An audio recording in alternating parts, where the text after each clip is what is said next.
Hey.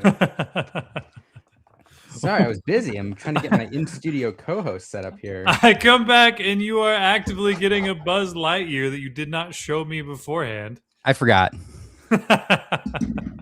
Unfortunately, he's not one of the cool talking ones. He's just, yeah. I bought him. I saw him at a store this weekend. I saw him at Macy's in the Toys R Us section.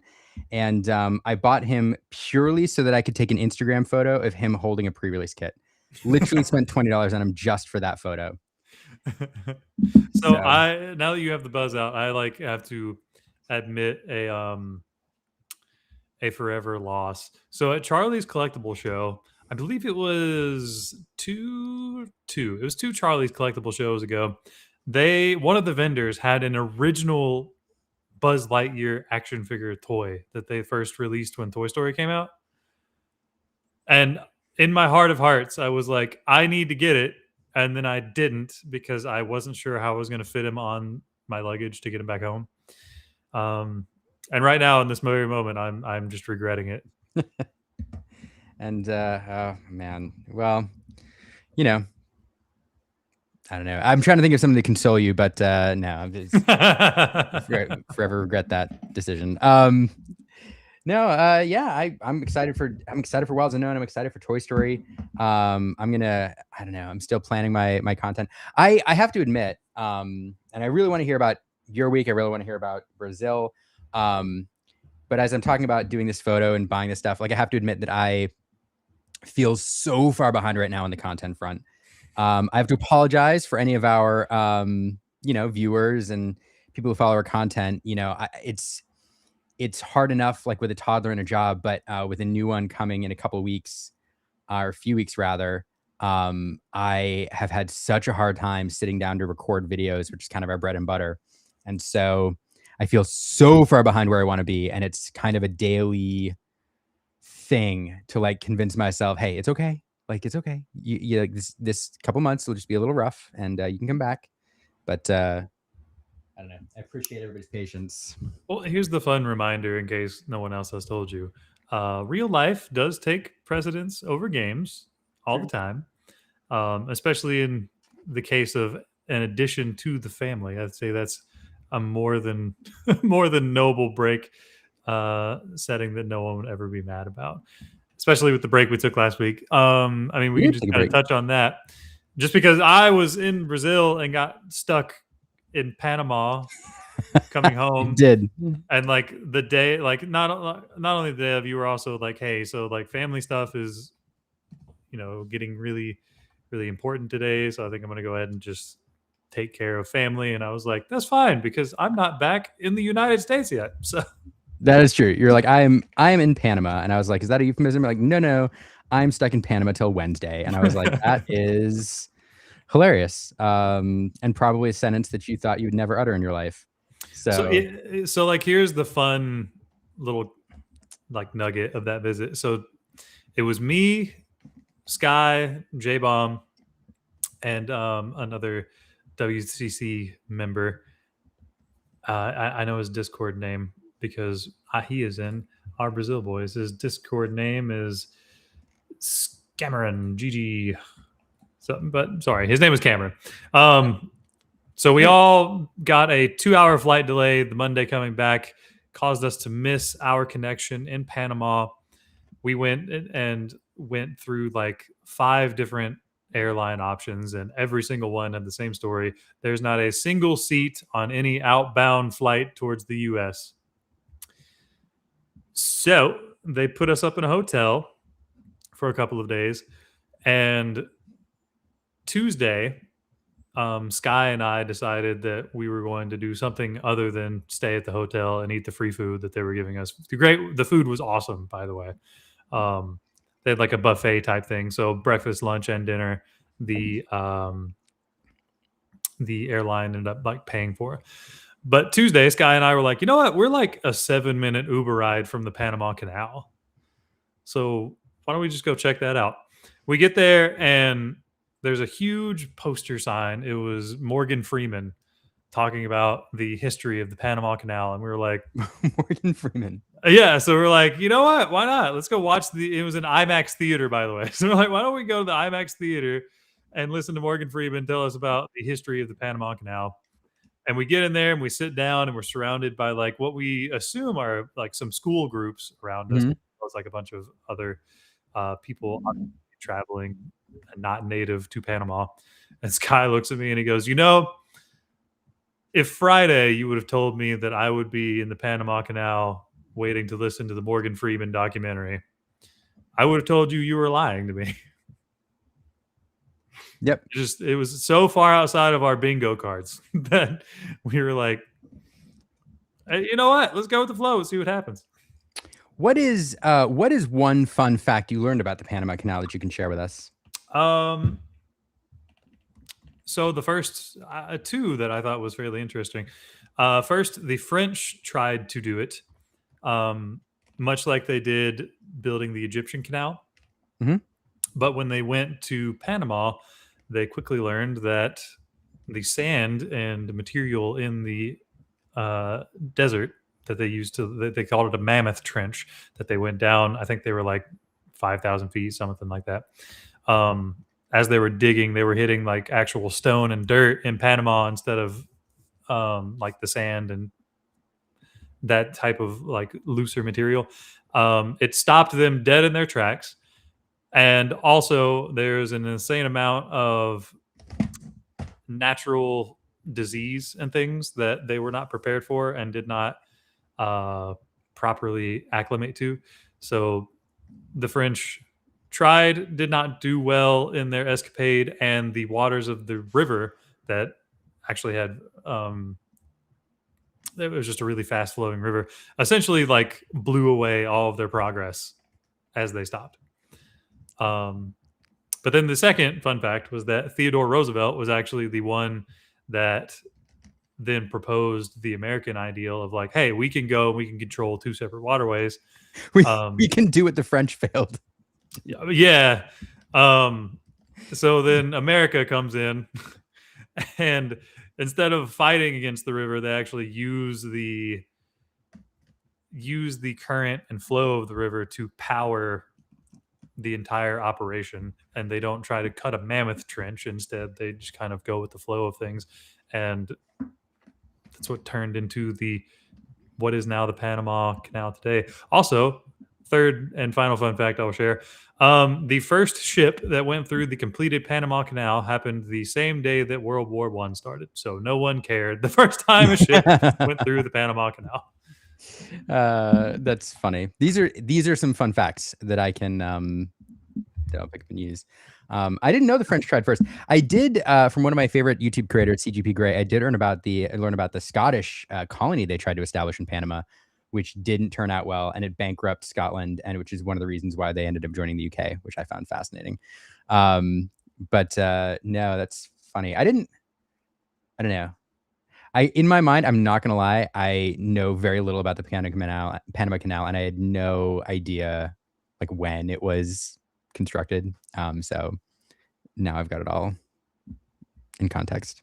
It's I mean, it's really interesting and just like amazing to just look at it and just see the engineering marvel that it is. I mean, when you take the idea of ships start at this level and they end at this level, and through man-made wizardry they raise them through different gates to get up to that so they can continue through. It's really cool to see. Unfortunately, there were no ships going through the portion of the canal where we were the day we were there because they were doing repairs.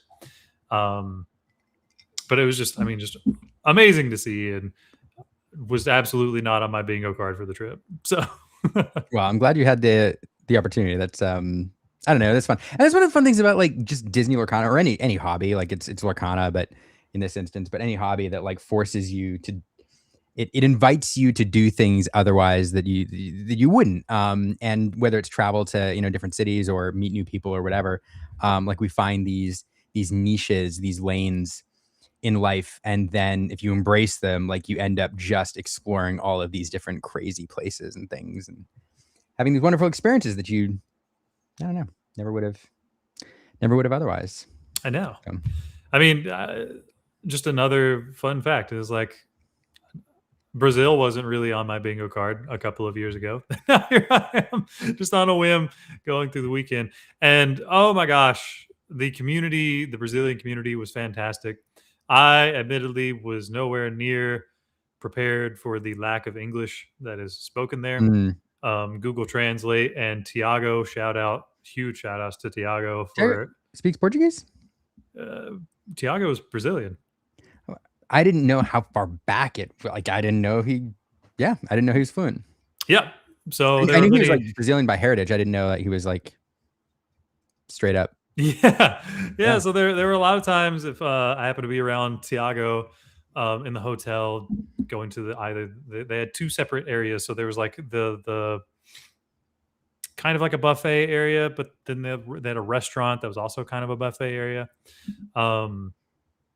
Anytime Tiago was around, we just kind of push him forward and be like, go Tiago, go talk to everyone. And he was very gracious. He was amazing. But the rest of the time, Google Translate was doing a lot of heavy lifting.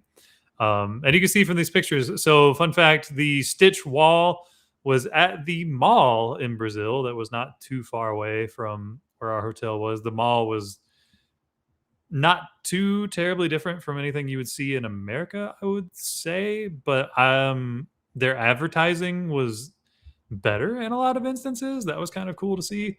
But Sky and I went to the mall because we just absolutely had to try Brazilian McDonald's and Popeye's chicken. Because we were eating like local food and hotel food for the longest time. And then I think it was on Sunday. Sky was like, dude, I've been craving Brazilian McDonald's this entire trip. We have to go. Can we please just take an Uber? And so it was like, yeah. And the Stitch wall just happened to be in the mall. And I was like, well, I can't not. No, of course not. Stitch wall. Of course not. There's so many stitches. I like Color says, I need the stitches, the one staring into my soul right now, the middle one. And I'm not sure which one she's talking about, but this one up here on the very, very top row is looking dead in the camera. And it's like, the puppy in the pet store that's like, please take me home. And I kind of need it. I love this picture of you playing over on the left. One thing I need to call out, like Austin folks, who is this on your right, Logan? Because that is Wilder Gaming is an LGS like 45 minutes from my house, and they sponsor a lot of my local players. So that's pretty funny. You're sitting next to one of my locals right there. Really? That's crazy. Yeah. So Austin folks, who is that sitting next to Logan? And the fact that you didn't say hi makes me sad. No, I loved looking at your pictures. I loved this picture of the venue, getting to like visualize it. Yeah. So, I mean, gosh, I could talk about this. I mean, literally, it's the point of the show. So the lore guides were fantastic. I only had to call one once, and it was in day 2. My opponent did not speak fluent English, but he spoke Spanish very well. So my lore guide came, and he was kind of the intermediary between us. Of the 12 rounds that I played in the event, I think I had 6 opponents that spoke 0 English.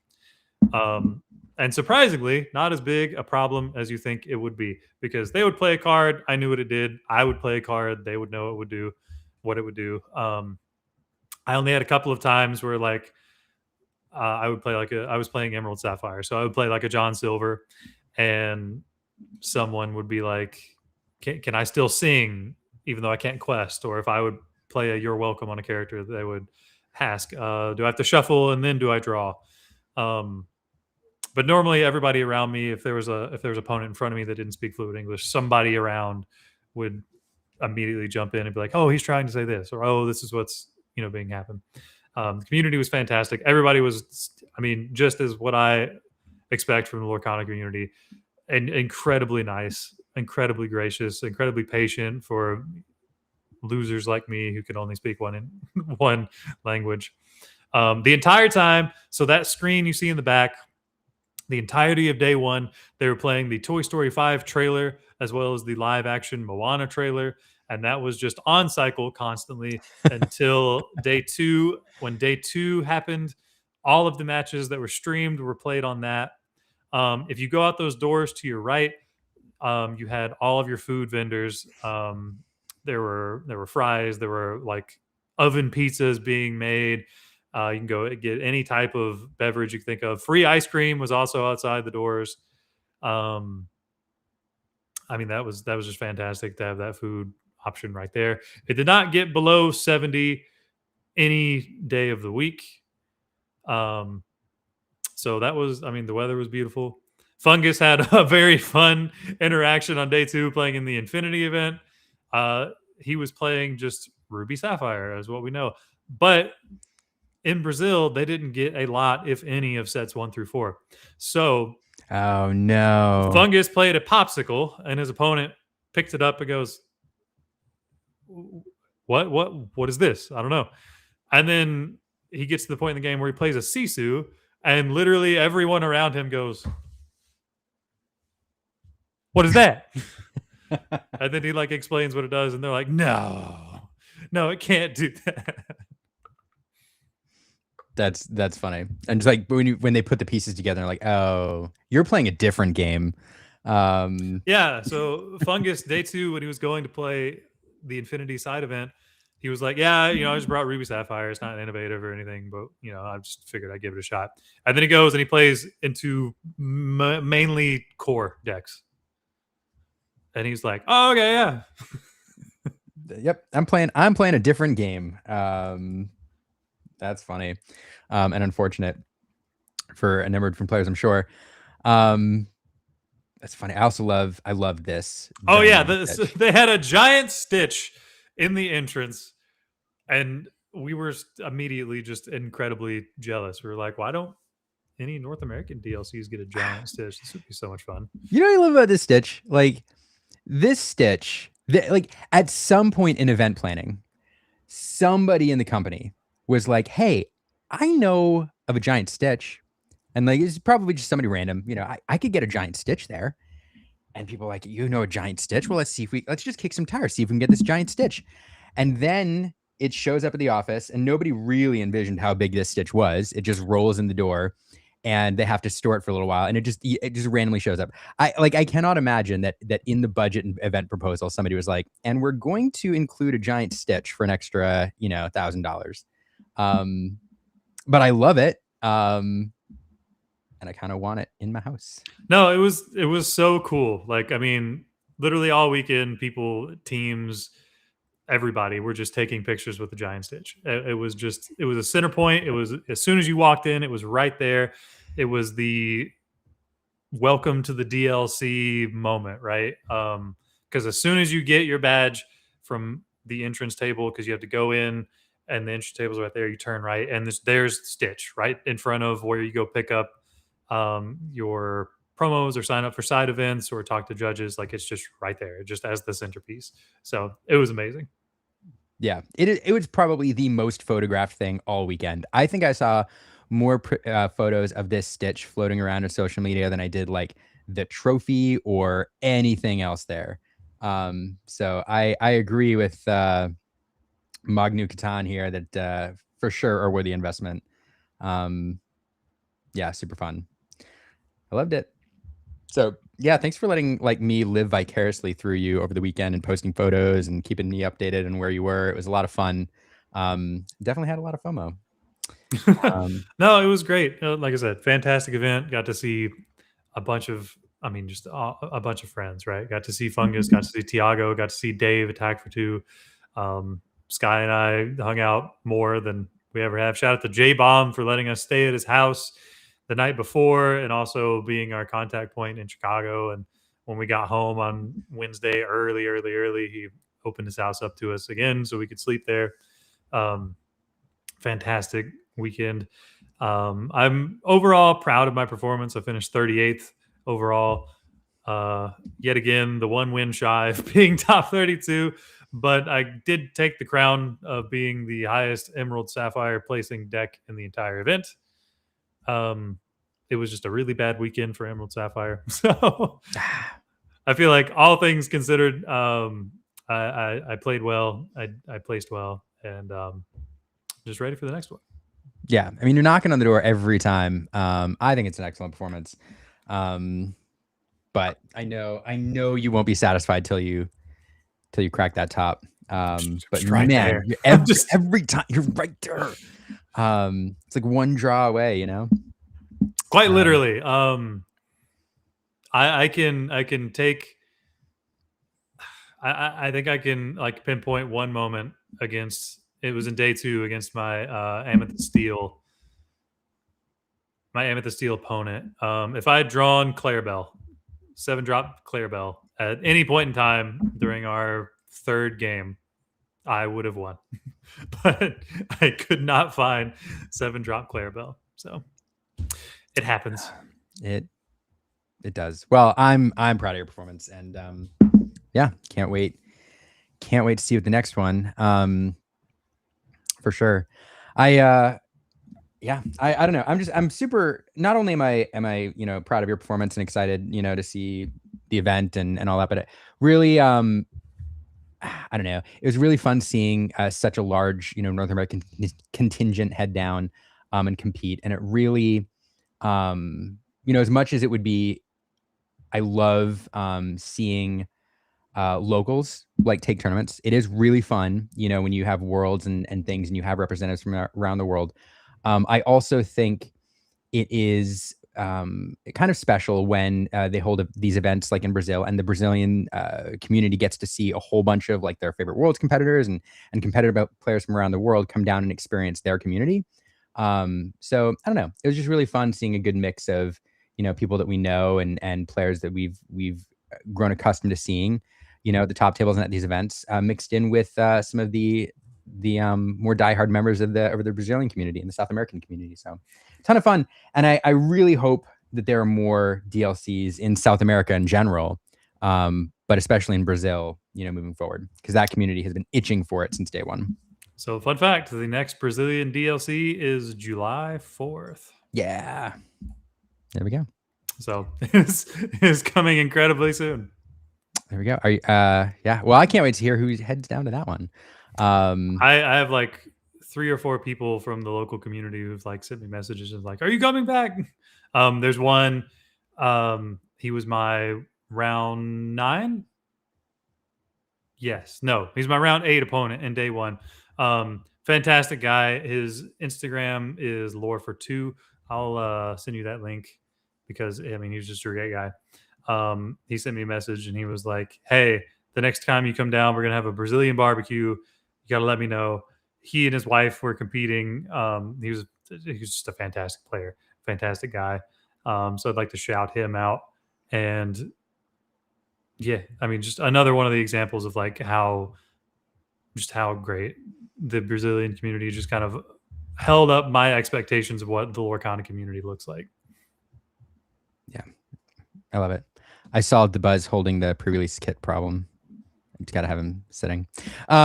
No, thanks for the rundown. It was super, super awesome to see. I honestly, it feels bad to move on from it because we could just talk about Brazil all day. We haven't even talked about, you know, the tournament itself and the matches and the drama, and the winner and all that. But I do think, you know, I want to make sure that we get to our guests before too long, because it feels rude to leave them in the green room. But I am going to take a second to mention one more thing that's been going on. Yeah, I solved it, but we can't see Buzz's face. I know it's not super solved. It's like, I don't know. He can't hold it. I don't know. I should have tested it before I bought him. But one thing that I've been following this weekend, you know, we talk a lot about competitive play. But one thing I wanted to mention, and I've enjoyed following, and I really want to talk at length about, but I'm going to give it just short shrift. Maybe we'll talk more about it next week, is the Lorcana market is going bananas right now. I have not seen anything like this since Lorcana's launch. And there's a lot of reasons for it. I have some theories. I have some, you know, people I've been talking to, but, if you're into, you know, the collecting side of things at all, or even, you know, at all, even if you just accumulate, the occasional enchanted here or there. What is happening in the collector space right now is absolutely bonkers, and I'm interested to see whether it keeps going. No, and that was like a point of talk throughout the weekend for all of us. I finally have a DLC promo in my Simba, and Yeah.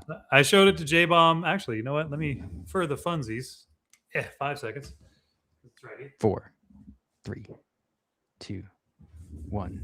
Exactly. So we do have the Simba. Yeah.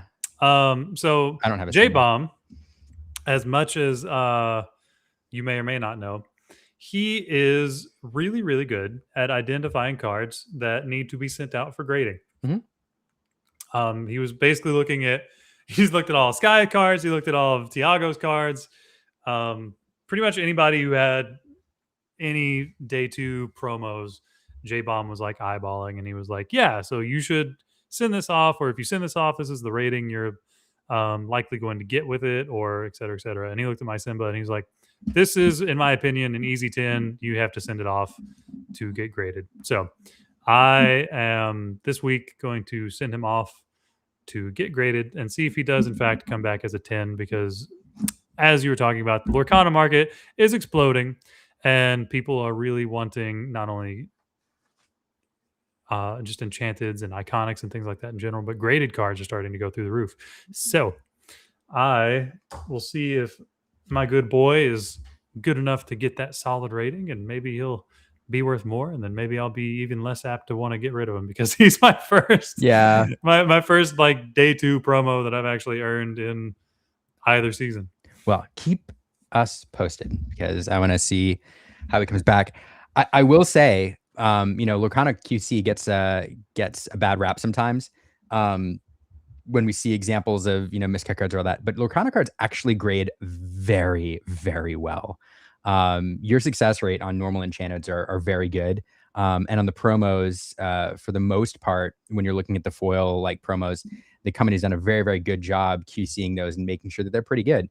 I will say Let It Go's in season 1 seemed to be the one exception. Those were a little off center, a lot of those in the back, but by and large, Lorcana cards grade incredibly well.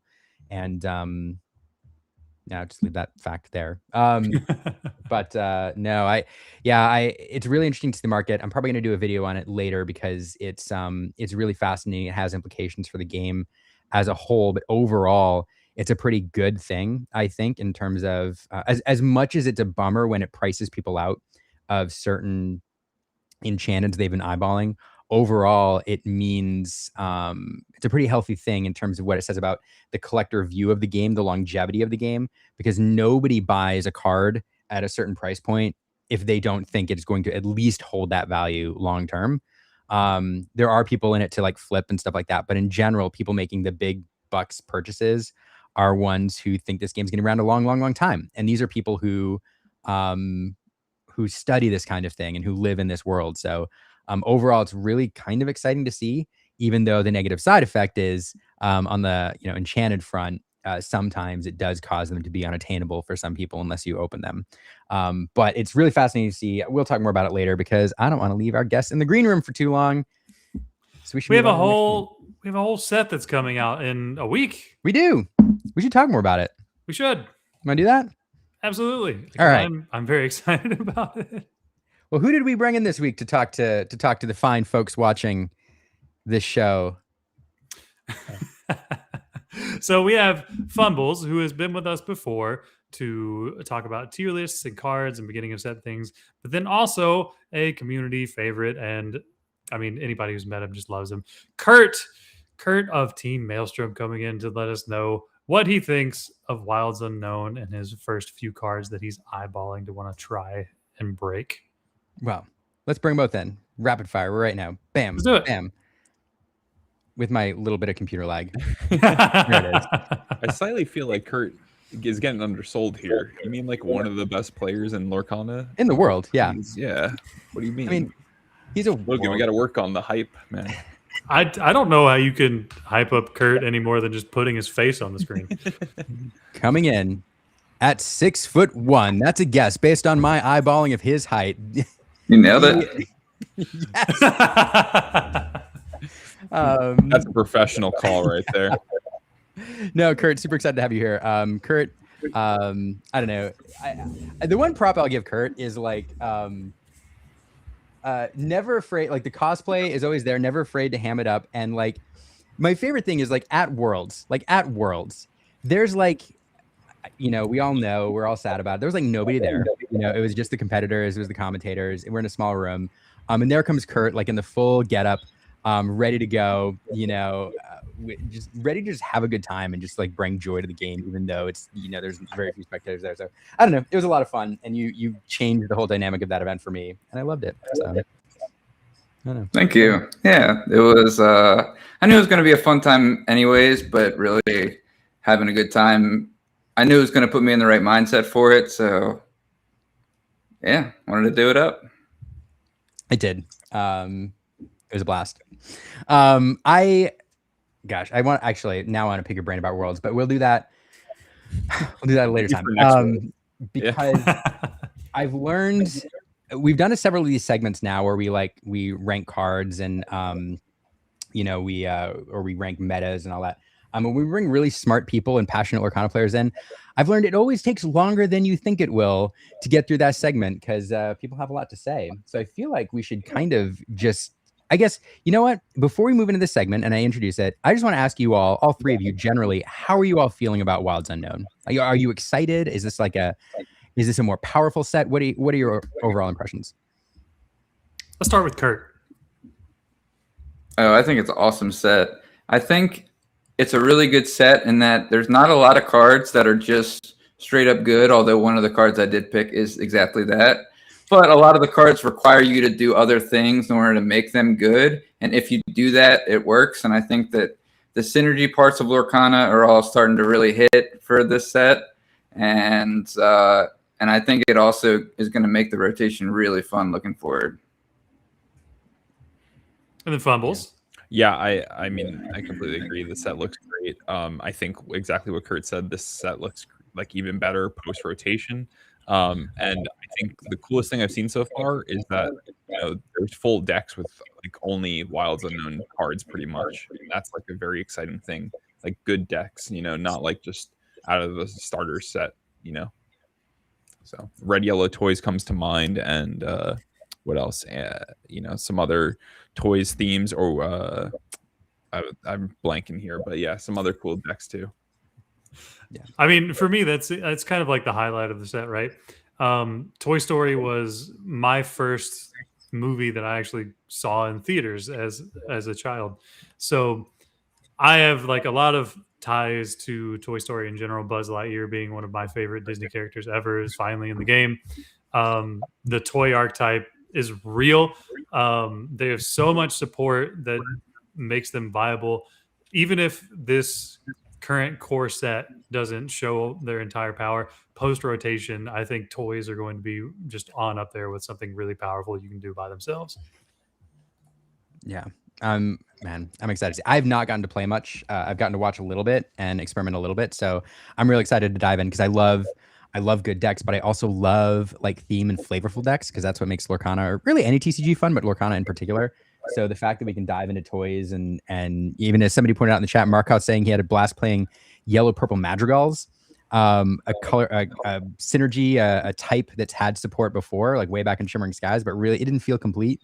So I don't know. I'm excited. Liam, there's a crazy fun yellow purple madrigal deck right now.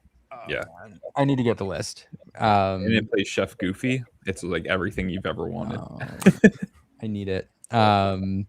Because I could go on. I love that movie. I've been watching a lot recently. Anyway, let's talk about cards.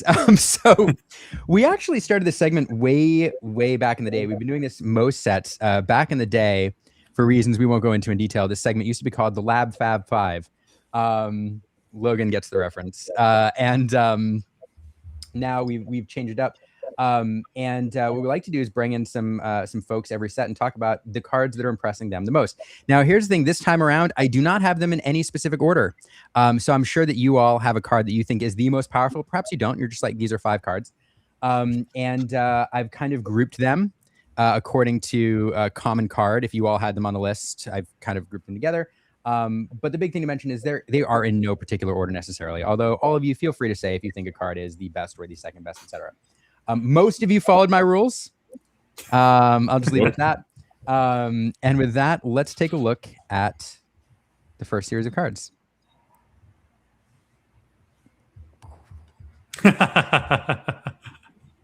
I mean, both of these. All right, like I mean, Woody is an insane card. Having the shift line also activated, giving the extra willpower is like slightly annoying, but it's the draw card, man. Draw a card, play a card for free.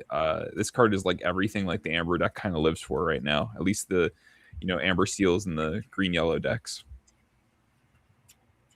And then Kurt, let's talk about why you picked him. Yeah, I mean, Woody's awesome. It's even more awesome that they picked him as the Set Champs card because I feel like it's going to just keep the excitement going from the release all the way through the Set Champs season, which is already pretty compact. So I think it's going to be hard not to be excited the whole time. Yeah, he plays really well with a lot of what Amber wants to do. There's not only the new Rex Bodyguard, but Bodyguard's just got a little boost in general if you happen to include Dale in your deck as well, who also just works really well with Woody. The shift part of him is really explosive.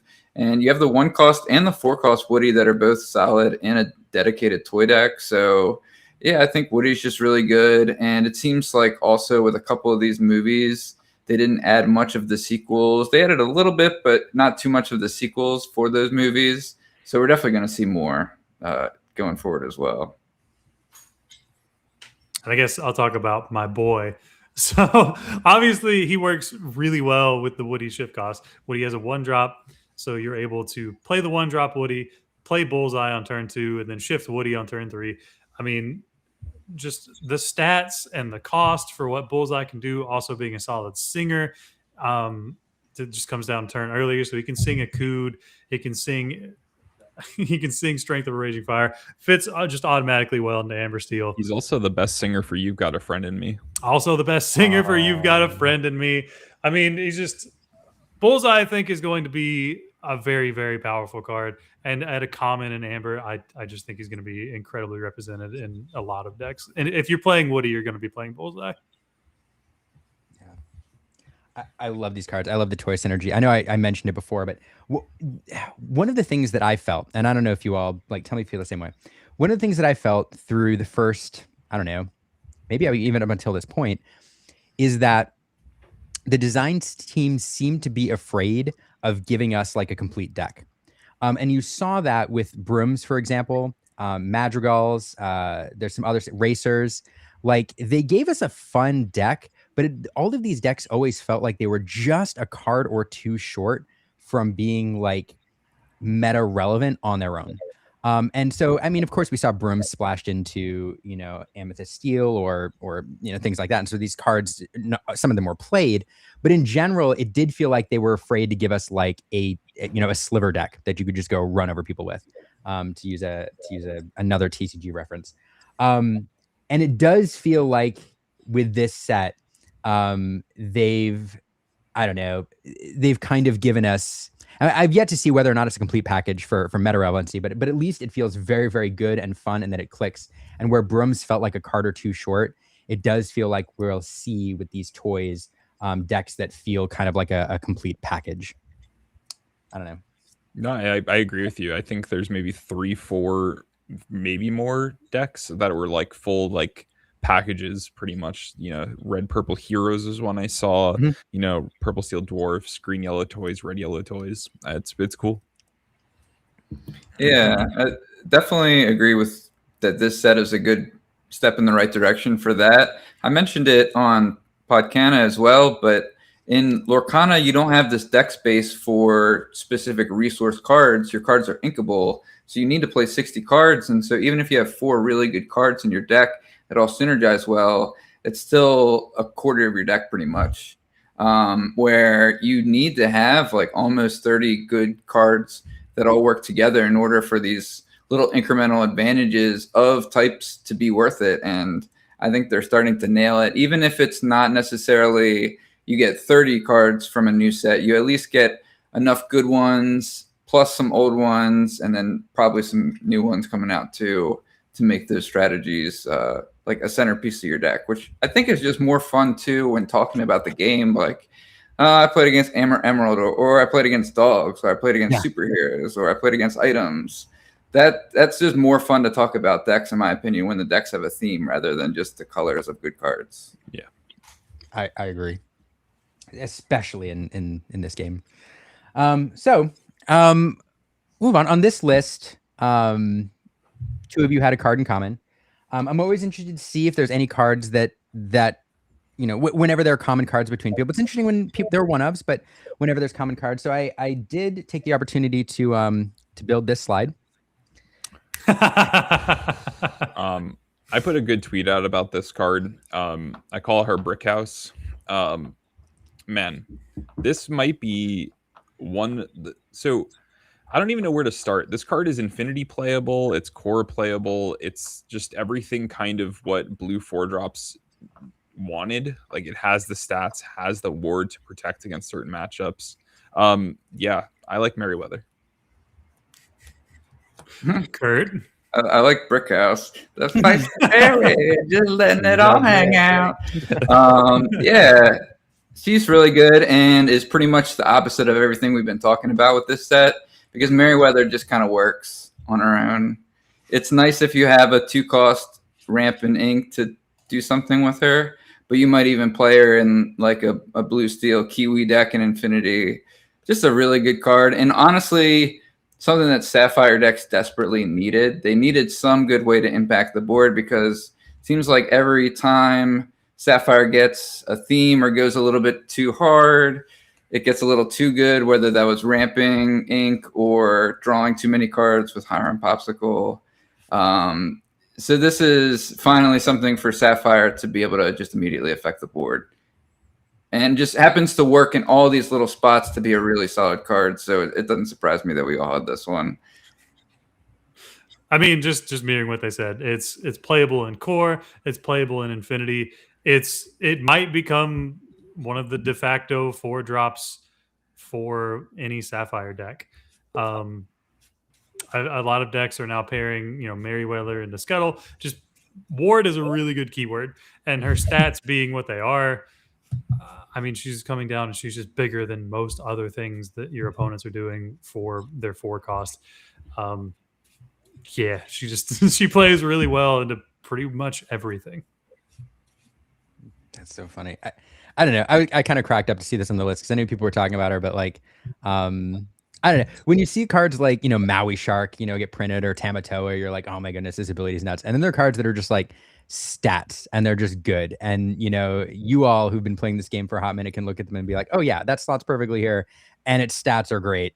And and ward's just good. But yeah, I think it's the funniest thing that, like, you could look at this uncommon 4/5, and then you could look at like the Leviathan 10/10, and like he can't even affect this card. You know what I mean? Like, it's kind of crazy that this card is like, I don't know, maybe my like number one of this set, but it's a really good card. It's hard to say that it's number one when it like kind of does nothing without the shell around it, but it's a really good card.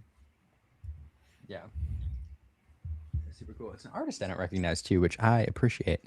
So there we go. All right. I feel like there's not much more to say about this card. It's pretty good. Let's move on to the next slide. This is the enchanted slide. Chat, let me know if this doesn't advance. I had to unstick it before, so make sure you confirm whether you can see this or not. But I just happened to find everybody with an enchanted card, and first of all, mine's iconic. Okay. Yeah, that's fair. That's fair. True. All right, fine. Since I haven't talked first, I will. So as I was saying, Buzz Lightyear, one of my favorite characters. I think him getting an iconic was just everything I could ever want. It is confirmed that the super green parts on him do glow in the dark.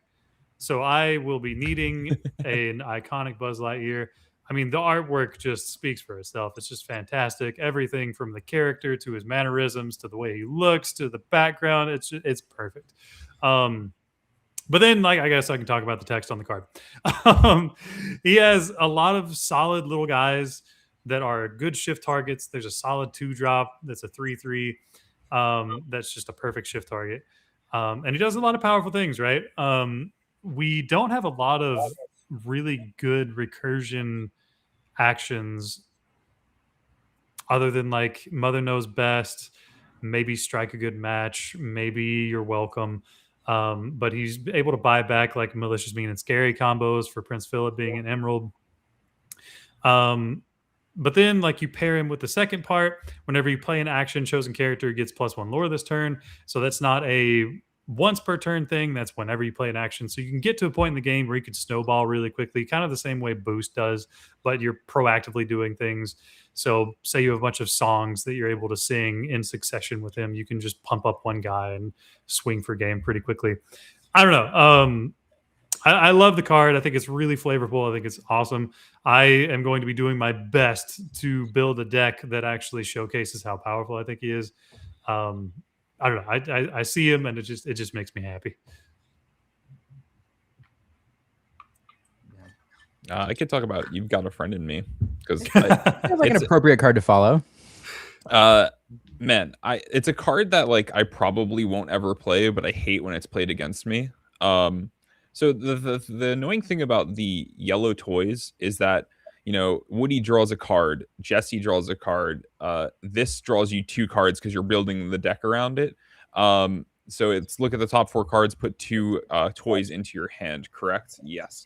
And you're always going to hit 2, and you're always going to get to pick the best 2. And, you know, you then get the 3/4 Woody that draws another toy. And so their hand that looked like it had nothing left in it now has 4 toys back in it. And it's quite an annoying card and pairs really well into the combo of either the green yellow toys or red yellow toys. Both work really well with the card. I will say, as the parent of a toddler, it feels appropriate that the toys have this consistent draw and multiply ability, because man, delivering them can be clean 1 second, and the next thing you know, it's just toys everywhere. There's no such thing as like one toy being out. It's either all of them or none. So the fact that toys just multiply in this game now feels particularly appropriate to me, just in my life. So thanks for that flavor. Called out, you know. Yeah. Thanks for that flavor, Ravensburger. But Crossing Pixar franchises, Touch the Sky, a song that I love.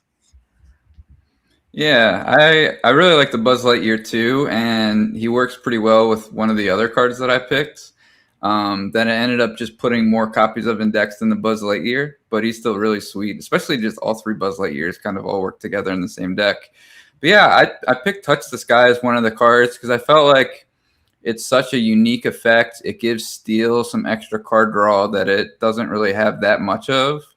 And I just think that it's also a card to always keep an eye on for new cards coming out as well. But I think Touch the Sky makes the Dwarf Mine really good now. You just turns this card into a Let the Storm Rage on.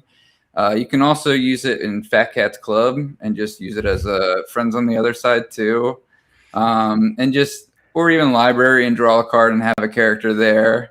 And it's inkable as well. So it's, you know, not only a really situationally powerful card, but then if you just don't have the right combo of things to make it work, you can just ink it as well. So I think, and so much of the card draw in this game is not inkable, especially the conditional card draw. So I think just having all of that together makes this card really sweet. But Dwarf Mine is the card that I was like, that seems really nice. And there's some new 2-cost dwarfs as well. So yeah. I just want you to say Fat Cat's Club all the time. That's got to be your cosplay, man. Like, we got to make you into Fat Cat. Let's do it. Fat Cat's Club. I don't know. I like the identifying these cards, which, as you said, Kurt, like, this is a card that, you know, having 4 of and just tucking them away for later, is not a terrible idea. Because even if you're not playing it now, you know, the longer this game goes on, at some point, you know, something comes along which just, you know, busts it again. So I don't know. There are cards like Powerline's another one that I look at and nobody's like playing it right now, but I'm like, man, you tuck 4 of those away. Like one day the right song's coming out and it's just gonna do some silly things. I don't know. I like it. Yeah. Anyway.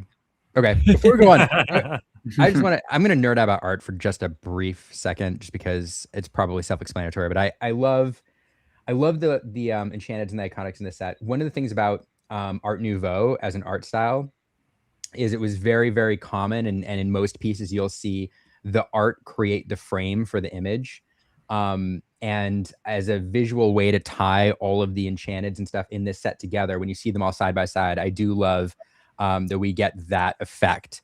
And you can see how, the vines or the cave or the leaves or whatever are actually making the frame around the piece. And so they didn't just pay lip service to that particular art style, like they really are embodying it.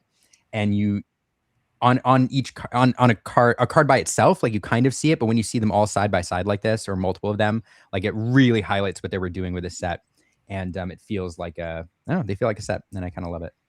So it's another Lorcana set that comes out where we can all say, wow, they did better on the Enchanted this time. And it just feels like that's the going thing every time a set comes out. Like, how are they going to top it? And then we get the Buzz Lightyear iconic, and you're like, oh, well, yeah, that's how they're going to do it. Like, and they're like, yeah, okay, they did. Yeah, they look great. Okay, let's move on. We have another theme this time. It is Emerald characters. But very different characters. Kurt, I hate your card. I want to start with Kurt, first of all. Like, that's why I picked it. Yeah, Milo Thatch getting his hands dirty. This card, I have it in a deck with the Buzz Lightyear as well. The card kind of tying the room together with those is Return of Hercules. I think that card got a lot of nice, sweet tools. And I think Milo Thatch fits perfectly into that deck. You can get him out early, use Milo to return whatever they put into play with the Return of Hercules to not care about that. And then there's 2 cards in the discard. Or if you happen to put into play a Maleficent Dragon or a Leviathan with that, Milo is just like the perfect follow-up after that to kind of finish off that race and to be able to draw a couple cards at the end of the game. He also just works really well in the Clarabelle deck. A lot of times with Basil, you'll end up having him to bounce a card back to your opponent's hand, but you're in this late game, so maybe he only gets you a card. But Milo, you actually get +1 card off the Clarabelle with discarding a card, and then you get to draw it back at the end of turn after you resolve the Clarabelle trigger. And it's just a 3 questing ward character as well, and a 5/5. So I like Milo a lot. I think comparing him to Basil, he's just a little bit better. And then the fact that he opens up this new draw engine and thing to plan for makes him that much better. I like Milo a lot. Yeah, and 2 Milos kind of starts taking over the game too. Not only do they quest for 3, they're really hard to remove. So. Well, speaking of fumbles, you want to talk about our boy there? Dude, binoculars over here. Lenny is maybe a very interesting card. I'm curious to see where he actually lands overall in core. He's definitely much better in Infinity right now. Just with more songs, more opportunities, pairs really well with Prince John, things like that. Being an O2 is kind of suspicious for me. Just I'm never a big fan of cards with like no attack.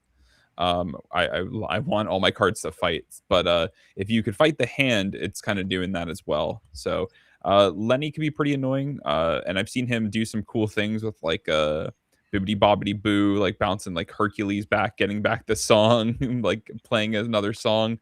Some really cool things that could happen. But yeah, I'm curious to see where he lands in core, because there's the lack of like good 3-cost songs outside of the steel ones. So, but he sings "Friends Like Me" and can ready himself. It's pretty cool. Yeah, it doesn't surprise me he can't attack. Lenny is not quick. Lenny doesn't move so fast. He needs a moving buddy. So. Well, I mean, that's why he sees Buzz flying towards him in his little eyes. That is true. His buddy's coming to scoop him up. But speaking of toys that can move, on the opposite end of the spectrum. Speaking about scooping some friends up, dude, RC, I think RC is an insanely good card. I mean, for the cost, the stats are great. I mean, he has 2 lore pips, also good. Some people look at it and they see, oh, well, you have to pay an ink to actually do anything with him. I don't think that's that much of a detriment, to be honest. there are a lot of times where you just kind of find yourself having a free ink on some turns. I mean, especially in Amethyst decks, you were kind of planning ahead for that. If with Cheshire Cat, with the Genie, with the boost effect, and boost was just kind of taking up that free space. So RC allows you to kind of plan ahead in the early game. He just exerts a lot of pressure early. He can take over the game by just questing for 2. Allows you to play lower to the ground strategy. So like paying the extra ink isn't that much of a detriment. So you can just play another body and like, oh, hey, look, there's another thing. But he also is just, I don't know, just for how low of a cost he is and the stats he has, I think he's good. I think he's going to be, if not a staple, something that people are running at least 2 to 3 of in very specific kinds of decks. Yeah, one of the things I like about him is, we talked earlier. I think Fumbles, you were pointing out how toys like naturally replicate, and you can draw a decent amount of cards when you are leveraging the toy synergy draw abilities, which invites in a later game taking over by going wide. And so when you can draw multiple cards in turn and play those cards, these you just flood the board, win the game, especially when you're playing a high questing characters. And so this card seems to play well in that strategy where you can almost assuredly play him with another character that you draw in the later game, as well as being good in the early game. So, I mean, you just look at all the other toys that say draw a card or find a toy, and RC is just another cheap, costed, really good statted 2 lore questing toy. And it's like, cool. Yeah. Before we move on and talk about, I gotta do another art thing because John Lauren. This card flew under the radar for me when it was printed because I don't know, I didn't realize right away that it was John Lauren because there's a lot of detail there and I didn't look at it too closely. But the art on Kurt's card here, Milo Thatch, is phenomenal. John Lauren has a lot of depth to his work. He puts a lot of detail in. But one of the things that John, I'm going to share a screen over here. Hold on. One of the things that John does, he kind of looks at it, from what I've read with some of his interviews and stuff, as a challenge initially, but then it's become, hold on, I can't talk and do things at the same time. It's really bad. It's become kind of part of his style to choose 2 colors on a particular piece and then do an entire piece of work in just those 2 colors. And you can see that this is one of my favorite pieces by John. It's a fantasy piece, which is a ton of fun. It's one of those where you see a scene playing out up top, and as you scroll down, there's like numerous scenes playing out, and this whole story here in this one, just random fantasy piece he did. But if you look at it, he's taken 2 colors, in this case, kind of an orangey brown and green, and the entire piece are versions of those colors. He's done something very similar here with blue and pink. I guess there's a little yellow splashed in, but it's very, very similar. And again, here, it doesn't strike you at first that it's only 2 colors, but really it's only 2 colors. And when you look at this piece that we've gotten in the game now, it is also that style where the whole piece is green with some basically very shades of orange. I mean, I guess you might call red the flowers, but it's very, very similar. So it's like classic John Lauren style. And I don't know, I kind of love it. So anyway, there's your little art tidbit for the day before we move on to the next slide. All right, next card. Nobody cares. All right. No, it's interesting. I was gonna show, like, I have John Lauren signed to one of my cards too. And yeah, I love it. Yeah, because he worked on the Iago art, I believe. Yeah. So I got him to sign the Iagos when he was at a DLC, which I believe was Richmond. No, it was Milwaukee. Yeah. So I don't know. Yeah, I think he did the Enchanted art for Milo as well. And they both look awesome. sweet. Hold on. I need to verify this now. Hold on. I'm on Dreamboard now. You sure It did? was. Yep. John Oh Lauren. my goodness. See, Kurt was paying attention in art class. Yeah, right. It definitely didn't just look while he was talking all about John Lauren. I was like, I wonder if the Enchanted is also, and sure enough. Oh, it's so Ooh. good. Yeah, I love the art style of this set. Look, it's got it's got a break. You're looking beneath the water, and this is also like John Loren style, where you remember that piece we looked at first with like the goblins up above, and there's like a scene playing out down below, like two different worlds on the same card. This is classic John. I love it so much. And also has the same enchanted framing. Like if you put all the other ones together, it's still that circular. The JL right there, it's sweet looking. Yeah, but it's still that circular framing that we see in all the other enchanteds in the iconic. And I need this card. I need all of them. It's gonna be bad for my wallet, folks. Especially with the way enchanted prices are going right now.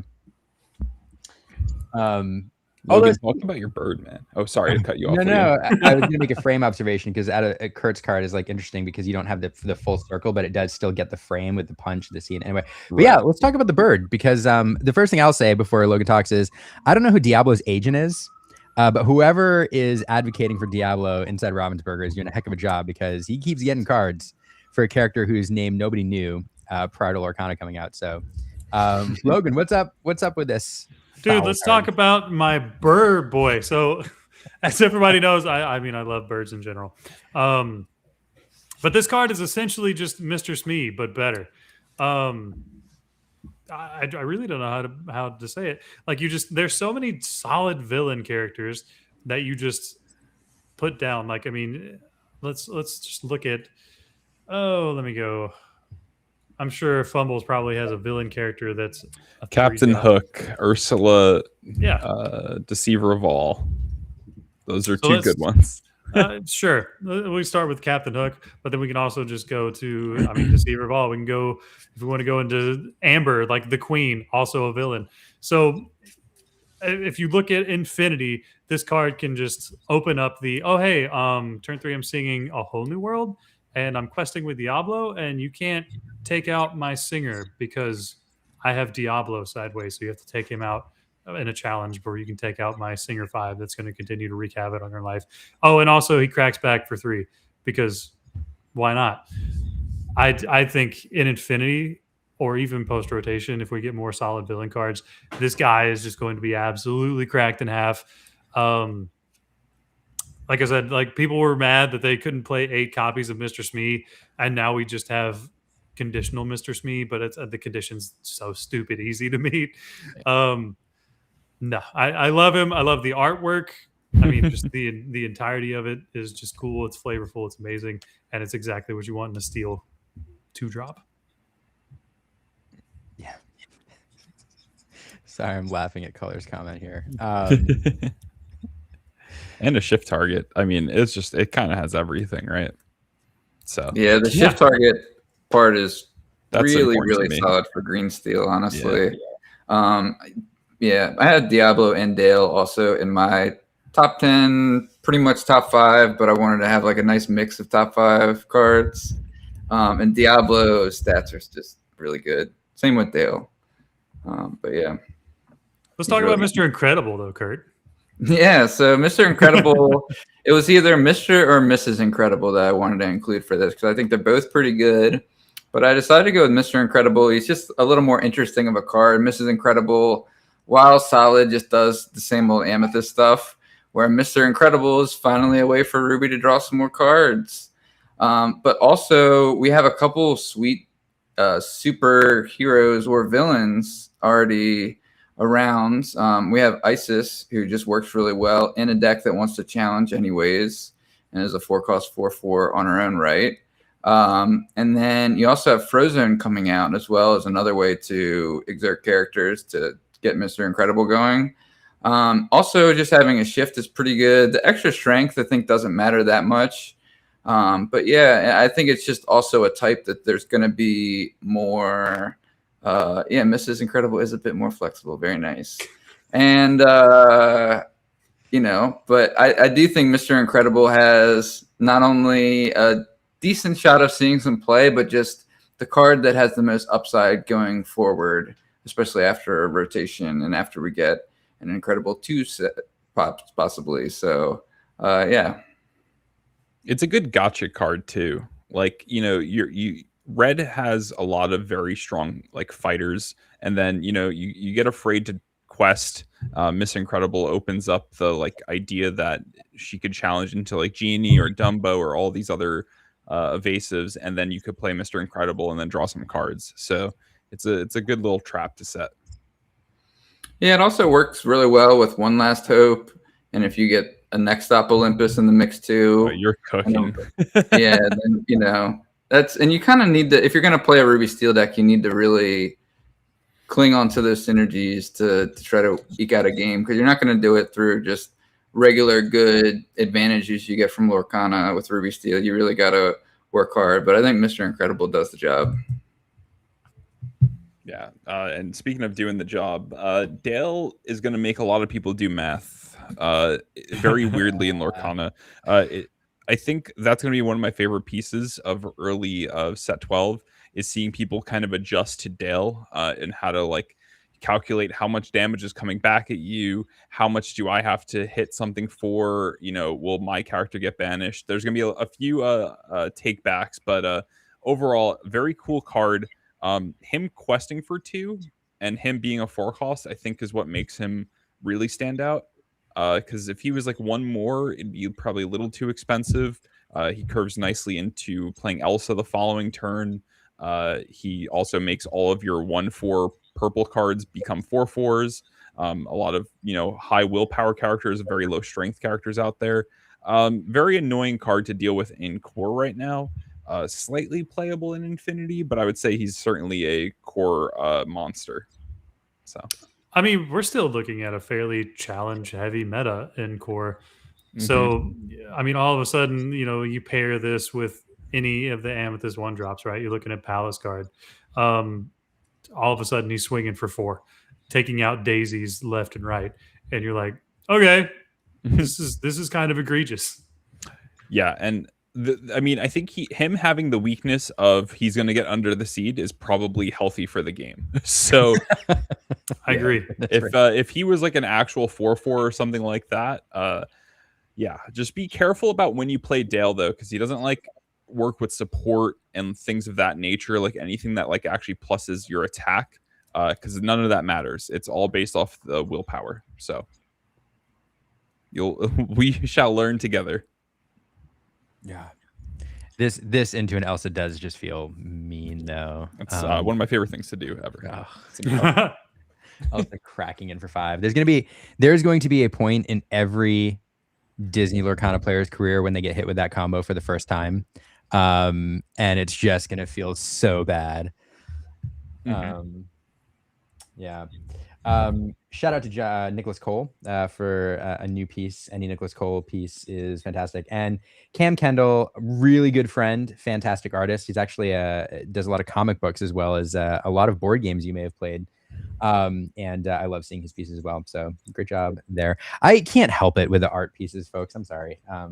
Dude, I mean, the art this set's so good. I mean, just look at my boy Diablo there. Look at just how majestic and wonderful he is. And he's not even an enchanted or an epic or iconic. I mean, just look at how on point he is. It's all good. It's all good. All right.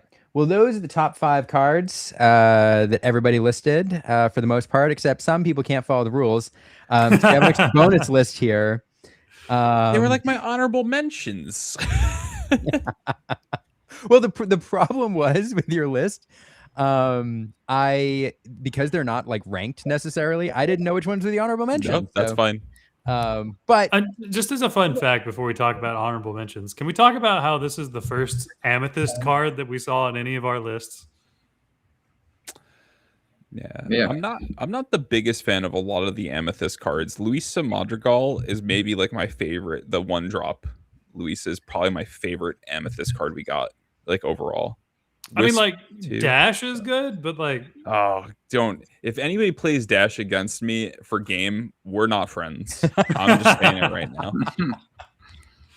But I don't know. I think it's fairly. Folks. I think it's kind of telling that as we're talking about top 5 cards in our individual cards for the set, there's not a lot of Amethyst love in the top 5 at the moment. which tells me that they're pushing the other inks because for the longest time it's kind of been like Amethyst supremacy.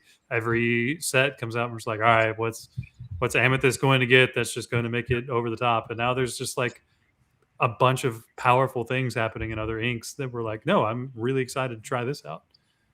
All right. Do you want me to just rapid fire these bad boys? You want to go one at a time? How we? Well, let's give let's go give one them at a their time, due. and then we'll see if anybody else wants to chime in on any of them. All right. Firefly Swarm is possibly like the best red card this set. I don't know. I'm a huge fan of Firefly Swarm. I think, in my opinion, it replaces Brawl in a Infinity deck. I think it reads a lot worse than it actually is. But when you Brawl, like I've Firefly Swarm a Leviathan, and that felt fantastic. It hitting Demona, things like that. It works well with popsicles because your popsicles go to your discard. There's so many ways to activate this card to actually make it really good, but overall it's really fun with Robin Hood, just because the interaction with Robin Hood Sharpshooter puts 4 cards into your discard. You could play this from the discard, and it counts as all already activating its effect. So big Firefly Swarm fan. Also, just like, I love the entirety of the theming and synergy with it, because I felt like a lot of Ruby cards had the Atlantis treatment this set, and there's just another Atlantis card that I think is really cool. But it's not hard to just turn it into Dragonfire, just a cheaper Dragonfire, especially with all the other discard synergies that are coming out this set. Yeah, in that Ruby Emerald deck I was talking about earlier, you have a good couple ways to enable the Firefly Swarm. The Sharpshooter is definitely my favorite. I love that card so much. It's so fun to play, especially in Ruby Emerald. I love playing it because you get hypnotic deductions, so you can set up your Robin Hood Sharpshooter before you fire them off and guarantee the action you want to play on the house. And yeah, just enabling that. And you have Strike Good Match as well as another card. They both work really well with the 3-cost Buzz Lightyear, so that's another extra way to draw this card and get the 2 in the discard every turn. So yeah, Firefly Swarm is probably on my realistic top 5, but I just wanted to talk about Mr. Incredible. And I wanted one from every color as well. I could also just talk about Robin Hood all day. Love that card. If it was 1/5, oh my goodness. Oh no, yeah, we needed Sharpshooter to be a little bit bigger, but I still like the card a lot. Peppa Madrigal, Calm Before the Storm. This card reads and looks not nearly as insane as it actually is. This card activates all your Mother Gothel package in red purple. It activates some cool things with Louisa. Another thing it does is the Chef Goofy. It puts the damage on, so you could quest out and then heal it all at the end of turn, which is pretty cool. But I think just overall, like I've had somebody play Peppa Madrigal and then play Everybody Has a Weakness and draw like 4 cards and banish one of my characters, and I was like, what just happened to me? I think it's like it's hard to say how good it is, but it's certainly in the honorable mentions category. I think this card could be very, very good, given enough like development with it. Yeah, it's a really good tool for Ruby Amethyst. Yeah. I mean, with the way they've pushed Ruby Amethyst the last couple of sets, just being the move damage or deal damage to this character, or being able to just heal your characters, do this, but it's always incremental. This just allows you to gain a lot of tempo, a lot of cards in hand. I mean, she just synergizes really well with, just a lot of the archetype that they're trying to push. I wish she wasn't uninkable. I don't think that her effect is so strong that she needed to be uninkable, but and yeah, I was pointing out in the chat too, like the ability to draw a card as well when you remove damage. I mean, there's so much ability to move damage now. Yeah, I think it's a really good card. And actually one of those that I'm happy is uninkable, because I think if it was inkable, it would cause a lot. Like, I think it would be quite a staple in a lot of purple decks, and it'd be quite, playing around the Peppa move damage would be a quite toxic thing. But I think it would be fine. I genuinely do. I think I think having the Mother Gothel like move damage strategy be something like significantly easier to get off. I don't think it would be a bad thing myself personally. And then what everybody wanted was another Sapphire location with 2 lore pips.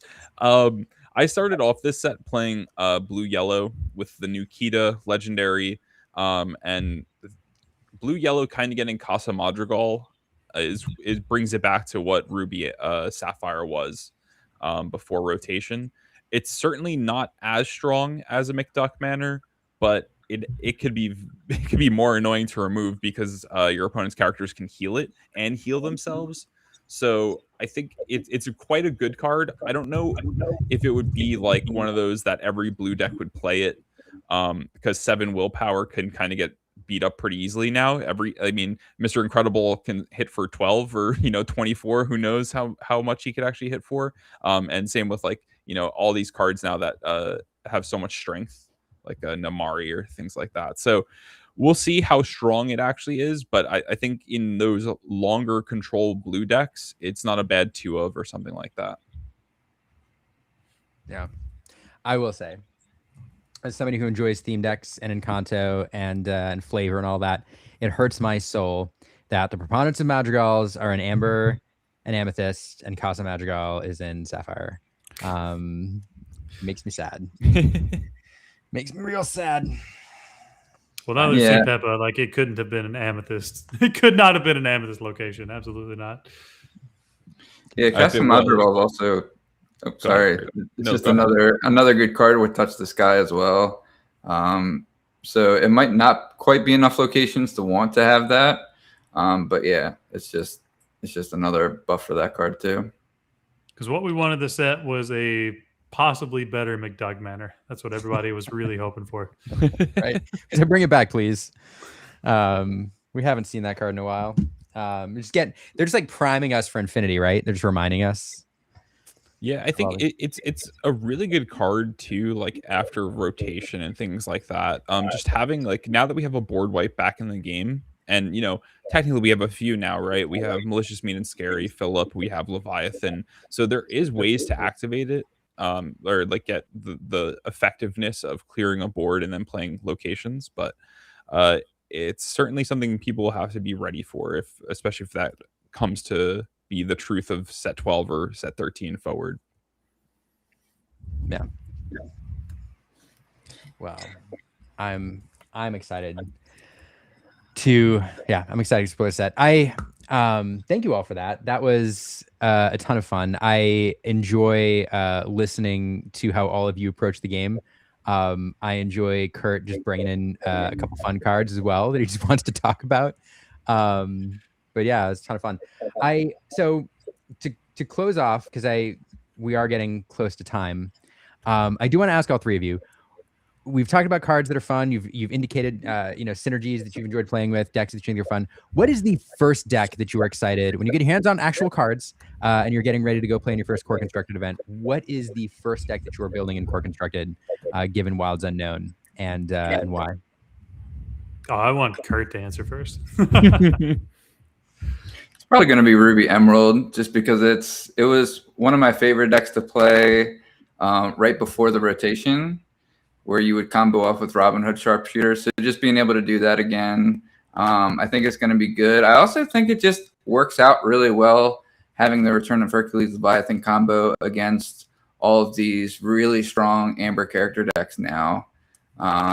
It maybe isn't what you want to do against the field of Blurple, but if people are trying out new things with characters and all that good stuff, it's going to be really good. And it's not that hard to get because not many of the cards are useful outside of this. I think Return of Hercules and Robin Hood Sharpshooter will cost you about $10 for 4 of each right now. Okay. Have you messed around with the Hercules OTK yet? I have only beaten up on that deck, and it didn't really impress me. I mean, I see what it's doing, but I think against the Daisy Duck, it just doesn't do enough. Yeah, that's right. It has the Kurt debuff. Yeah. Yeah. Dude, that's real. Yeah, I believe it. Yeah, you got to do something if you're gonna have a cool combo. At least have it, obliterate the board or something like that before you just have to obliterate all your cards back in your deck box because your opponent has 20 lore 2 times. I'm gonna have the boring answer. I'm probably gonna be playing blue purple because I think it real good, or amber amethyst because it has Dale and I want to do cool Dale things. I want to do cool Dale things. That's the bumper sticker for the night. I really want to try Amber Emerald toys. Not only do I just think it has so many support cards. It already was a strong ink combination to begin with. It just has a lot of cards that say I can draw cards, I can gain advantage, I can put things onto the board for free, I can just build a wider board. No, I think the toy archetype is going to be something that's really good. I don't know if it's going to stand up in core immediately, but post rotation, I think toys are going to be like a mainstay that we're going to be. Everybody's going to be like, oh no, not another Woody combo. We also haven't even touched on Sid too. Sid was a card I was actually a lot lower on, and I think it's actually much better than I initially thought too. Like Humble loves Sid. Yeah, 2 Sids on board ends the game real quick. Found that one out. So No. Yeah, there's a chance Amber Emerald Toys ends up doing what Dogs does, but a little bit better. If you just compare like Woody to the Lady Shift line, Lady gives you an extra card right away, but Woody's actually really good on turn 3, where Lady Shift is not really that good. And you end up playing a lot of the same cards. You can still use Tramp in the toy deck and Under the Sea. So there's a possibility that just ends up being a good or at least an alternative version of a similar deck we already have. agree. If Kurt Spice of all people says that there's a deck that does Dogs better, we're all. I believe it. We're all in trouble. Well, with that, before we wrap, I do want to, and we say goodbye to you too. I do want to thank you again for popping on. Where can people find? I'll start with Kurt. Kurt, where can people find you and hang out with you? And what do you got coming up? Yeah, I'm on Instagram as Kurt Spice. I'm part of Team Maelstrom, and all the cool stuff that gets released as part of the team as well.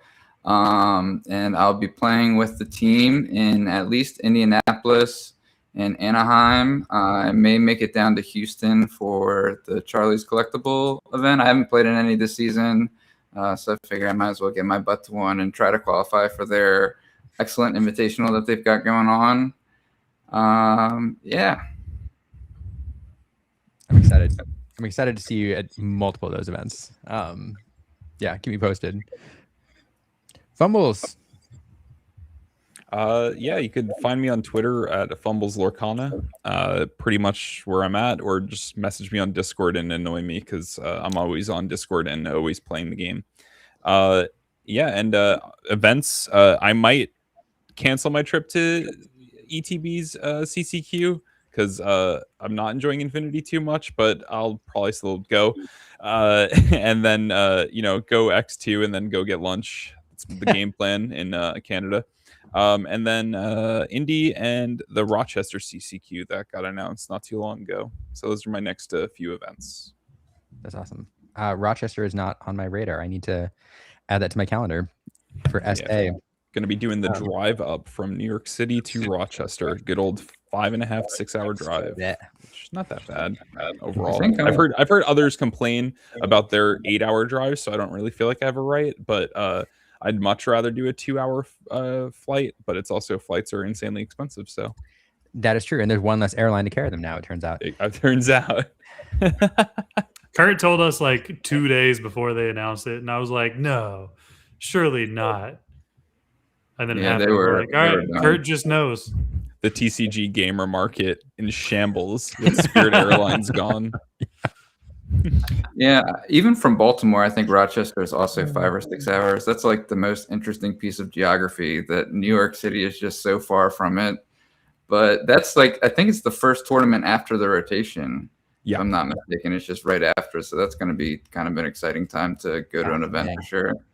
And it's core. Yay. It's core. Well, we're going to tune in to see toys doing busted things that weekend. Thank you both for popping on. As always, you're welcome back anytime you have something you want to talk about or just want to hang out. And at the very least, maybe we'll chat next set. So appreciate you both. Thank you so much. It was a great time. Thanks. Thank you guys. And I will make sure to get links to both of their socials and where you can follow them in the show notes after the show. Does your Buzz have the marker on his feet? No. There's a philosophical question here. If I have a Buzz with no marker, do you write on Andy to make it like canonically correct, or do I have to write Liam in like childlike scrawl? I think it's Liam 100% of the time, every time. I think you're probably right. I think that's right. I have to go. Well, before we go, just on the, I know, we both like to get out of here. We don't want to drag this out too long, but I was saving these to do a video that I don't think I'm going to film, and I think I may crack one or two of them tonight, just for fun. Do y'all like? Should we do that, or is that not? Crack one? Come on. This is wild. What are you keeping the people waiting for? Like, you're pulling the iconic Buzz Lightyear right now. So let's get a vote on the chat here. So I'm gonna open two, I think, just for fun. And I have two of each that came in the pre-release kit. I've got Merida, I've got Gadget, and Woody. And so which character?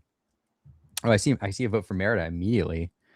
Oh, that was fast. Yeah, rip them live. I don't know if I can do. Maybe I'll do them all. I don't know. I will take a moment to show off the pre-release promo, by the way. Oh, it's so good looking. Is that hollow foil? It is rainbow foil. Yeah. It looks like, instead of just silver foil. I have to confirm it. It looks rainbow foil to me. And yeah, it's really cool to see the stamp. It has the gold like filigree embellishments on the bottom as well, and yeah, it's really good. So I definitely need them all. And there we go. Woody for sure. Woody, Merida, Woody. Oh my goodness. So zero folks have voted for Gadget. Poor Gadget. I think Merida has won by a landslide. I think so too. Okay. So I got two Merida packs. I don't have an overhead cam for this, so we're gonna do this the old-fashioned way. The old-fashioned way. I will say the pre-release kits are real cool.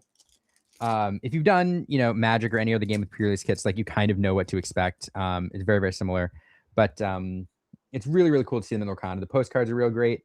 And they're just super fun. So he's holding RC, my boy. There he is. Zooming on in here. We're just gonna go through. We're gonna. Oh my goodness. Okay, good. Little pterodactyl Jane doll there. I love how we got like all Sid's toys. I know. They didn't I love it. And yes, there's Alan-a-Dale. Another Alan-a-Dale, because we need another Singer 4. And Mirage. Not too familiar with that character. I'm not either. I was like, another character? Shush. So it is DuckTales.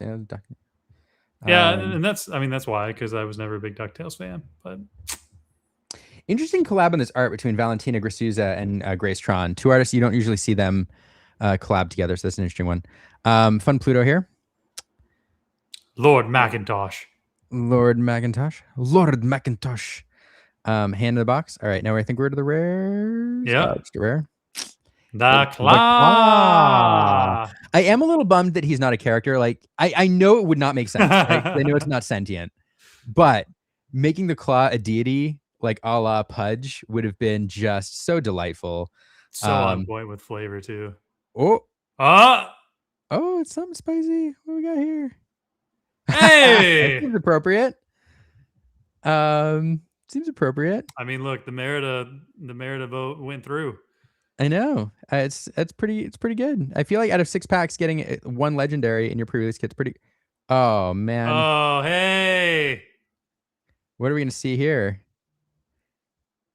Oh.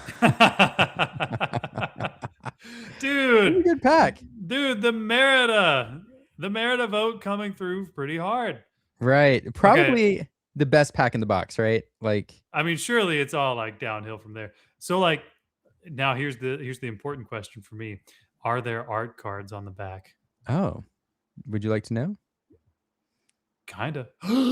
There's more art cards. Yes, It's a puzzle, and I love it. the brilliant thing about this puzzle is, there's an Illumineer that we were introduced to because we got his Inkcaster. And the art cards, the art puzzle is a image of him. So we get to see him in the art, even though I don't think he's into cards, which is really, really cool. Really cool. So great pack there. Great first pack. Tony says rigged. He opened it live. You guys voted. Like, it was between Woody and Merida, and you guys voted for Merida. Tony says rigged. I have to say, like, there's occasionally people get there's like conspiracy theory, like that we get juice packs. It is not true. I get some terrible boxes. Says he opens a legendary and an epic in one pack. Look, if I open an iconic here, then we can. But I can tell you, I did a booster box opening on YouTube and the Trove, and they're pretty good, but they certainly weren't amazing. No enchanted. So, Merida, Dangerous Plan. Let's see if we get any duplicates. Violet Par. There's your boy. This card's so good. Will of the Wisp. Will of the Wisp. Also a stupidly good card. Super fun. I love that they got a character. There's Bruno. We'll talk about him. Seeing the future. 156. Yeah. Who did this art? Alberto Bessi. Not an artist I'm familiar with. Into the uncommons. There's Isabella. Singer 5. The Omni Droid. Omni Droid was so close to being good. So close. There's Dash Par, not the. There's Maui Hero to All at Home. All right. Let's see. Gizmo Duck. Gizmo Duck, I think also a solid card. Oh. Hero Work. And just common. Okay. Oh, okay. But Grumpy's cool because it's a miscut. Oh, it's a miscut. No. Yeah. Extended art. I'm just kidding. I will say, and I will continue to say, I'm not a fan of those, but yeah. I think it's a cool idea. I will say that. I think it's an interesting idea. I just, in practice, it bothers me personally because I'm just like, it's so different from all my other cards now. That's fair. I kind of like him. Like, yeah, I get it. I kind of like him. Although I have to admit, so this is the first time we're seeing like 7 of them together. So I'm gonna be really excited to see. It's true. Yeah, Scotty says, "How dare you?" Okay. Should I open one other character and see if the Merida vote was right? Let's do the Woody. Come on. Let's do the Woody. Oh man, I said I was gonna do 1 tonight, and then I was like, okay, I'll do 2. And now by popular demand, we're doing. I mean, look, you started off so strong. Like, maybe I show people that you haven't opened the packs and resealed them. Come on. That's true. And I've already gotten the rigged comment once. I am keeping the packs like together in case I decide to do a sealed. I guess it wouldn't matter if I did a sealed video. Yeah, Woody. Imagine getting them all signed. One of my favorite things to teach 5 is open them all. Every pack, says Mike. The original 7 Dwarves were done by Kendall Hale, and Kendall Hale just so happens to have 7 letters in his name. And so I've got a signed set where he's written he spelled out his name, 1 on every dwarf, and it's actually really cool. All right, so these are the 2 Woody packs. Bird in the Sky. I believe I can fly. Fergus. You have to say though, there's Dale. That is the accompanying card, or sorry, chip rather. No, it's not the accompanying chip to the other one. I think Cam Kendall has a. Wait, okay. Dale. So you said it. You said it first. Dale. I did it right. Yeah. All right. Sleepy, not a miscut. Julieta's Arafas. There we have. What is this? Norton Nimnol. Oh yeah. Ridiculous. Dopey. All right, we're getting into the rares here. Roller Bob. Roller Bob. It's my favorite name out of all. I like to imagine that was not his name, and then Woody just made it up as a nickname. He was like, "Yeah, you over there, Roller Bob." You know. What I thought was like you could tell who and who have not really paid attention to the first Toy Story movie when they were like, "Are these canonical names?" And like Woody said, most of their names. Yep. In the Sid room meeting. Yep. And just like, yeah, it was funny. Mordieu. Mordieu. What is that? This is super rare. Okay. Zipper. And another puzzle card. Milo Thatch. Yeah, the puzzle cards are really interesting. So I am interested when you see the puzzle around the four corners. You have like Mickey, Minnie. You have a lot of like the Fab character, the classic Disney characters, and then you have Milo Thatch randomly in there.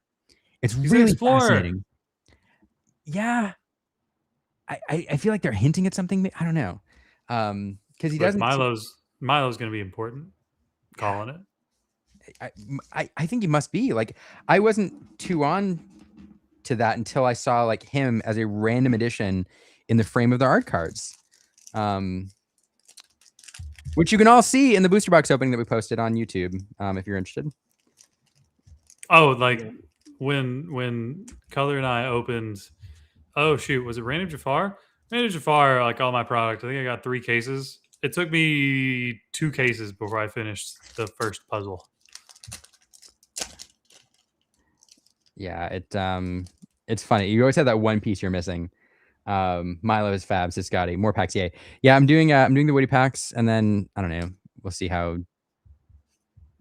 I feel. I feel like I should save some for Instagram. Here's the one. Look, this is the toy pack with Mordieu behind it. Mordieu.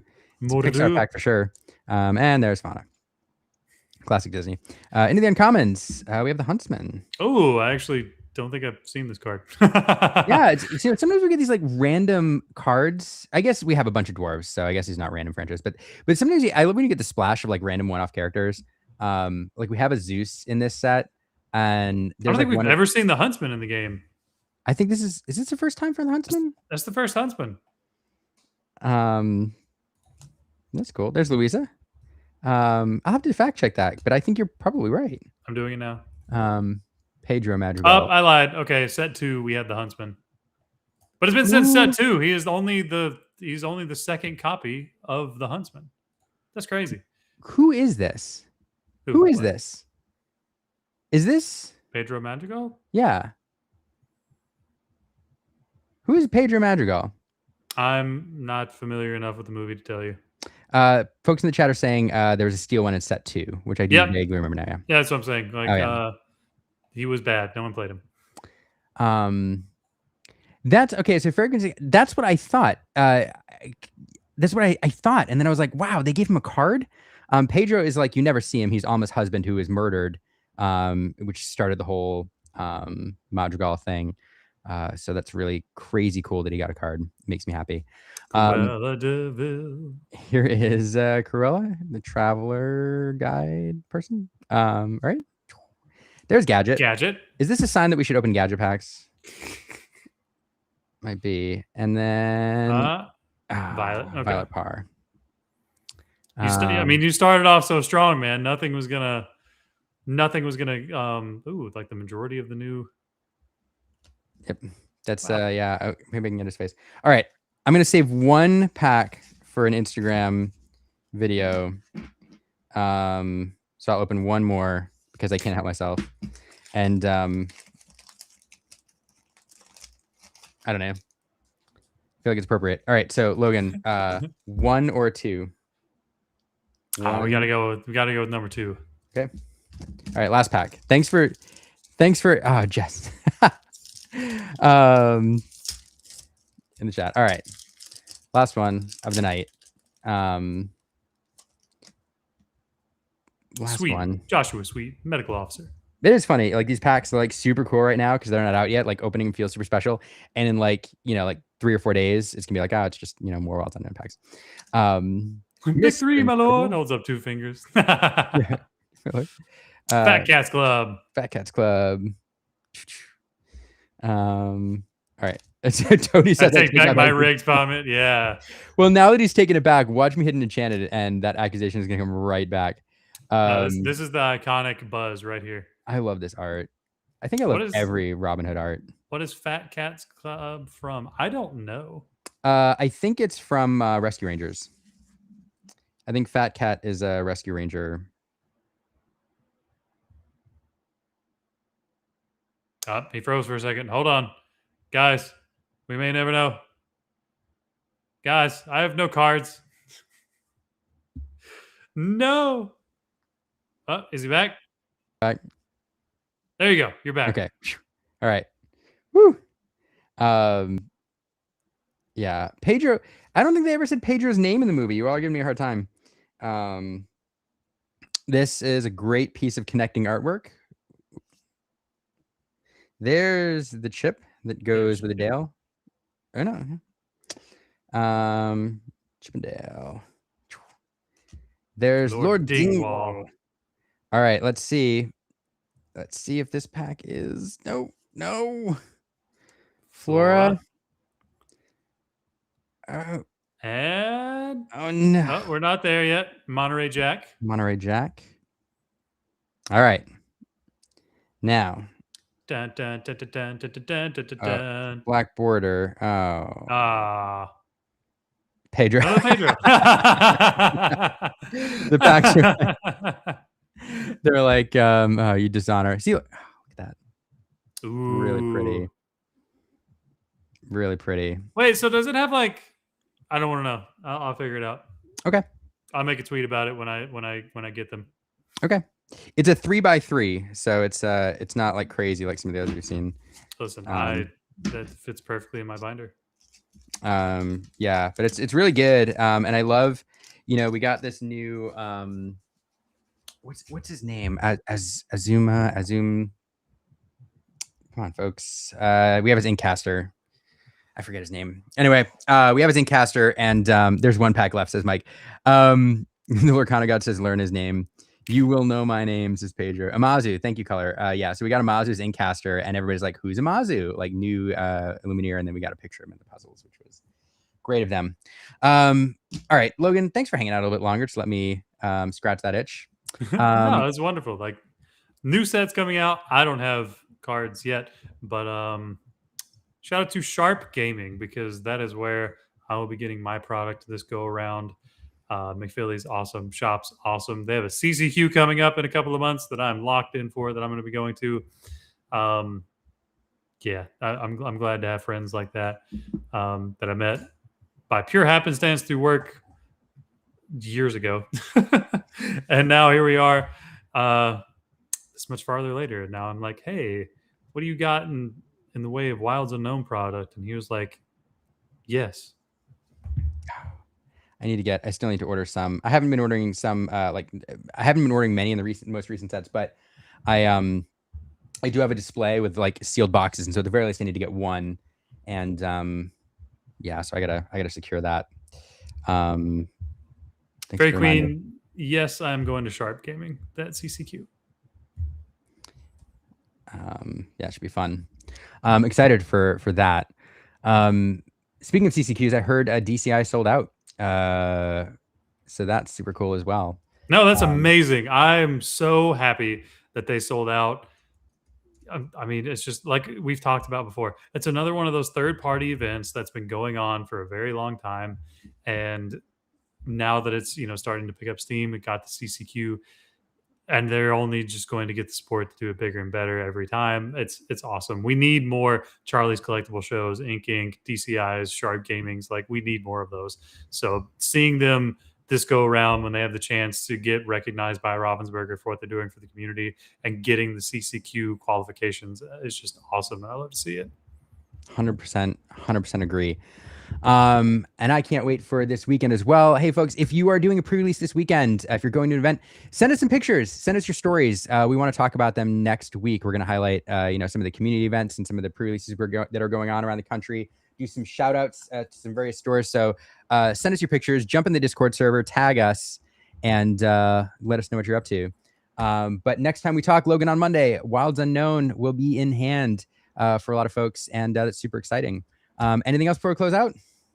No, just to mirror what you said. If you're going to a pre-release event this weekend, I've heard the sealed portion of this set is incredibly fun, even more so than the last set was. All the pre-cons, pre-lease decks look incredibly juiced and just fun to play with. Look like they have just some archetypal synergies in general. Send us pictures of fun things, weird things you might see in any of your sealed or draft or anything that you're doing. Let us see that you're playing the game. Let us see some of the new cards. Let me see some toys doing things. Let me see if you pull an iconic buzz. And if you pull an iconic buzz, message me immediately, because if you're not going to keep it, like we can talk. We can figure something out. I promise we can figure it out. Don't forget, I'll send a finder's fee, sign card or something. Definitely send us your pictures. It's gonna be super fun.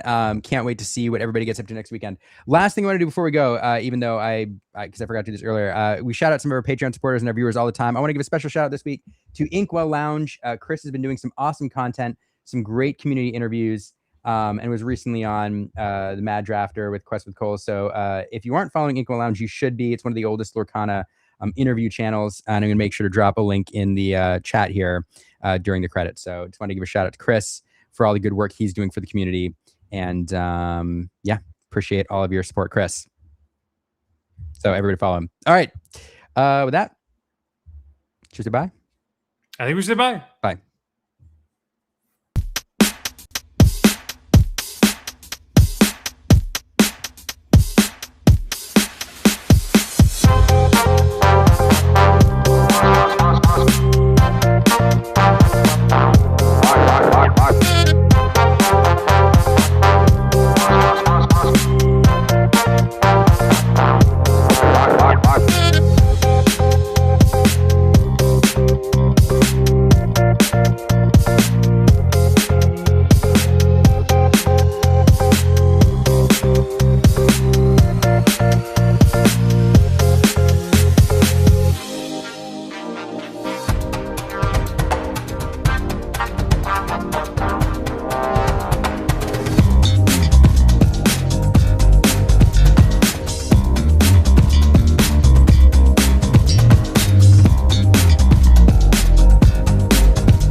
So I solved the problem.